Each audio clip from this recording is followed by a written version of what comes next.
Yi Sun Sin dikenal sebagai laksamana legendaris yang tak pernah kalah dalam pertempuran laut, bahkan ketika musuh jauh lebih besar. Tapi kisahnya tak dimulai dengan kemenangan atau kehormatan.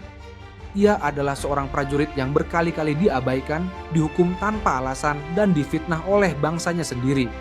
Di saat para pejabat militer Korea sibuk dengan intrik politik, Yi Sun Sin justru diam-diam mempersiapkan kapal-kapal perangnya.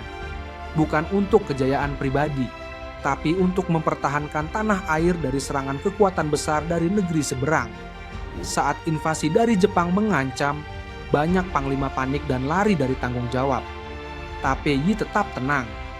Ia bukan prajurit yang mencari nama, tapi pejuang yang mengandalkan strategi, disiplin, dan cinta tanah air. Dalam sunyi, ia membangun kapal unik yang kemudian dikenal sebagai kapal kura-kura. Inovasi yang belum pernah ada sebelumnya. Saat orang lain meragukannya, Yi malah bekerja lebih keras. Dan ketika badai perang benar-benar datang, hanya satu nama yang berdiri tegak dan menjadi harapan terakhir bangsa. Yi Sun Sin. Kehebatan Yi Sun Sin di medan perang membuat banyak orang kagum, tapi juga menimbulkan rasa iri. Para pejabat istana yang haus kuasa merasa terancam oleh reputasinya. Mereka mulai menyusun fitnah, menyebarkan laporan palsu, dan mendorong raja untuk mencopotnya dari jabatan laksamana. Yi tidak melawan. Ia menerima hukuman, meski itu berarti diturunkan derajatnya dan dipenjara.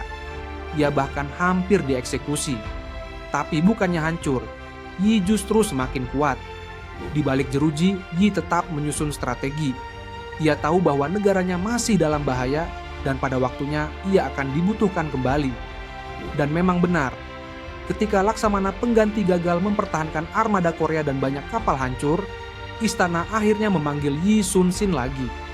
Kali ini, dalam kondisi yang lebih sulit, hanya tersisa segelintir kapal dan pasukan yang kehilangan semangat. Tapi Yi tidak gentar. Ia berkata, "Saya masih memiliki kapal, dan selama saya hidup, musuh tidak akan bisa menguasai laut." Saat kembali memimpin, Yi Sun Sin tidak punya waktu untuk meratapi kondisi pasukannya. Armada Jepang jumlahnya berkali-kali lipat lebih besar. Tapi Yi memahami sesuatu yang musuhnya lupakan. Laut adalah sekutu bagi mereka yang tahu cara memainkannya. Ia memilih tempat-tempat pertempuran yang sempit, di mana jumlah kapal lawan tidak berarti. Ia memanfaatkan arus laut, kabut pagi, dan bahkan posisi matahari untuk mengelabui musuh. Taktiknya tidak hanya cerdas, tapi sangat menghancurkan moral pasukan lawan.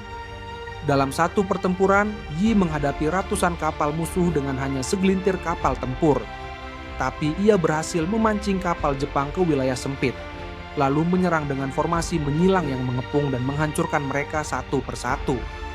Laut berubah jadi neraka bagi lawan, tapi harapan bagi rakyat Korea.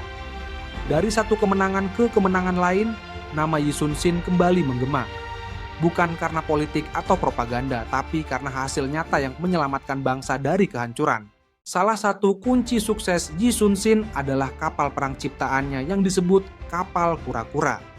Kapal ini dilengkapi atap besi yang melindungi awak dari panah dan peluru, dengan meriam di setiap sisi, dan kepala naga di bagian depan yang bisa menyemburkan asap atau meriam untuk mengganggu pandangan musuh.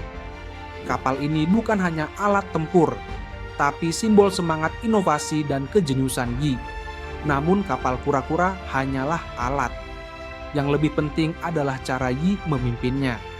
Ia tidak hanya memberi perintah dari kejauhan, tapi ikut bertempur di tengah laut.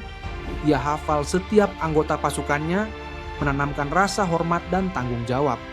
Keberaniannya di medan perang membuat pasukan rela bertarung sampai titik darah terakhir. Bahkan musuh-musuhnya pun menghormatinya. Mereka menyebut Yi sebagai setan laut karena ketangguhannya yang tak bisa diatasi dalam pertempuran terakhir yang paling menentukan.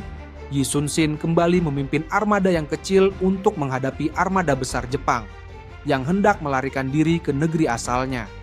Ia tahu, jika musuh lolos, perang bisa berkepanjangan. Maka ia berlayar, meski tubuhnya lelah dan sakit.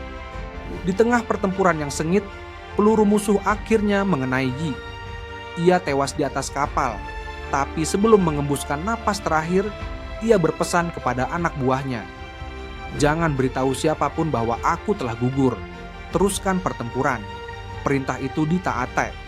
Pertempuran berlanjut hingga pasukan Jepang dikalahkan total. Baru setelah semua selesai, awak kapal menangis dan mengumumkan gugurnya sang pahlawan. Yi Sun-shin tidak sempat merayakan kemenangannya. Tapi dengan pengorbanannya, ia menyegel kemenangan besar yang membawa Korea keluar dari jurang kehancuran. Ia gugur sebagai pahlawan sejati, bukan karena ambisi, tapi karena cinta tanpa syarat pada tanah air. Hari ini, Yi Sun-shin dikenang sebagai laksamana terbesar dalam sejarah Korea dan salah satu jenderal laut terhebat dunia.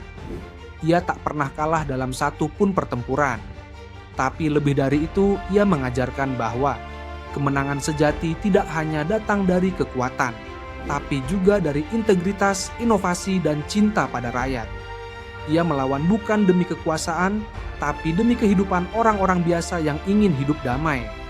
Warisannya bukan sekadar monumen atau nama jalan, tapi inspirasi bahwa satu orang yang berdiri tegak bisa mengubah nasib seluruh bangsa.